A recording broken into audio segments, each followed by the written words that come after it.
Well, almost immediately after allegations of abuse broke in the New York Times, Harvey Weinstein retreated into that favorite cocoon of the embattled celebrity, a luxury rehab clinic where he said he would battle against the disease of sex addiction.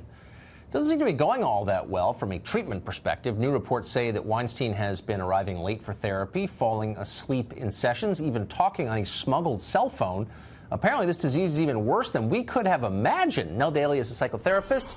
She's our window into this world, and she joins us now. So, Nell, there is new, just arriving on my iPhone, a new report that Harvey Weinstein is leaving the Arizona treatment program on Saturday, tomorrow, after a one-week treatment. His psychologist, says that he, and I'm quoting now, Harvey has been dealing with his anger, his attitude toward others, boundary work, and the beginnings of work on empathy. He's invested in the program.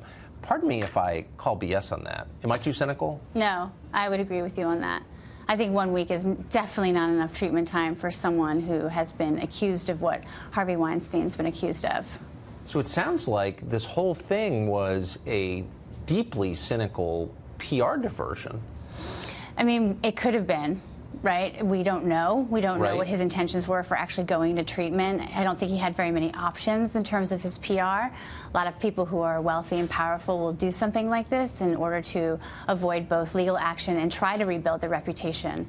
So I'm not surprised he went into What bothers me, though, is that a licensed therapist would lend his name to a statement that non-credible, that after a week, a guy who's been apparently chatting on a cell phone and falling asleep in group meetings is on his way to a cure. As someone who practices psychotherapy, you can confirm that's ridiculous, correct? I would say that, yes. You would say I would go out on a limb and say that, yes. Go out on a limb and say that. I so would. Doesn't it discredit the whole enterprise, the institution of psychotherapy, these treatment centers? I mean, some of us are already suspicious about this business, but this makes it seem like a joke.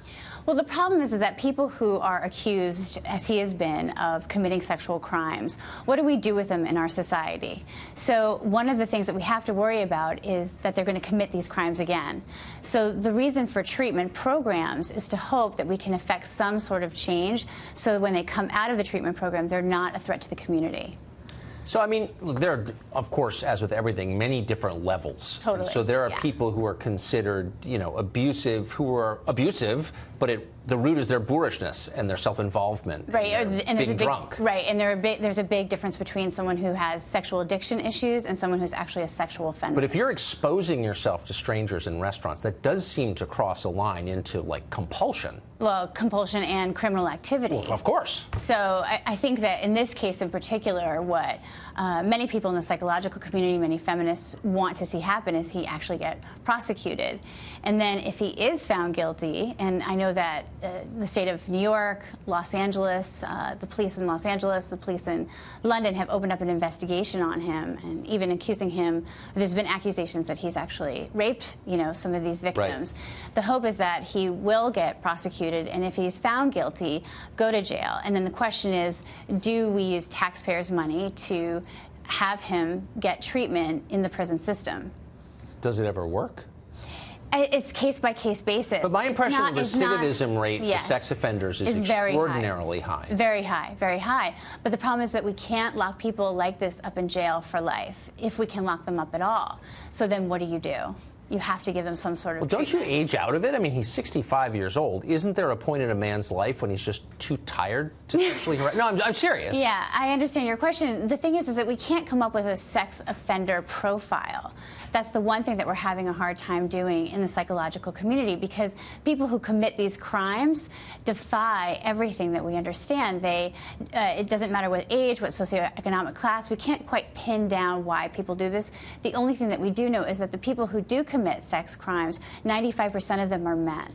So the question for me becomes, if 1 out of every 6 women in her lifetime is going to be a victim of sexual assault or rape, and 95% of the people who are the criminal offenders are men, how many men are getting away with this kind of behavior that we're not talking about? And as a society, are we complicit by not having some sort of larger understanding or system in place to actually prosecute people who do this? Let's start with Hollywood and see where it goes from there. Really quickly, as a psychotherapist, yes. Don't you want to see some action taken against the ersatz shrink who's declaring Harvey Weinstein on the road to recovery? I mean, if I sell breakfast cereal and my rival breakfast cereal is like 30% rat hair, I want to take it off the market because it discredits breakfast cereal as a brand. Like, you know, it discredits all breakfast cereal. You don't feel that way as a shrink? I'd have to yes, I would definitely question the judgment of that psychiatrist who is saying that he's on the road to recovery. But the problem is that he was in a voluntary Right. treatment center. He wasn't a mandated criminal in a treatment facility. But so you he's shouldn't. free to leave. He's free to leave when he wants to leave. As a psychiatrist, would I have personally come out? Again, I'm not involved in this case. Yeah. Would I personally come out after a week and say that, you know, I think that he's on the road to recovery? I wouldn't put my reputation One thing that Harvey on the line Weinstein like that. proves from top to bottom is you can hire people to defend you, whether it's Lisa Bloom using her fake feminist credentials or this shrink or whatever. It's very distressing. No, thank you. Thank you so much for having me on. Thanks.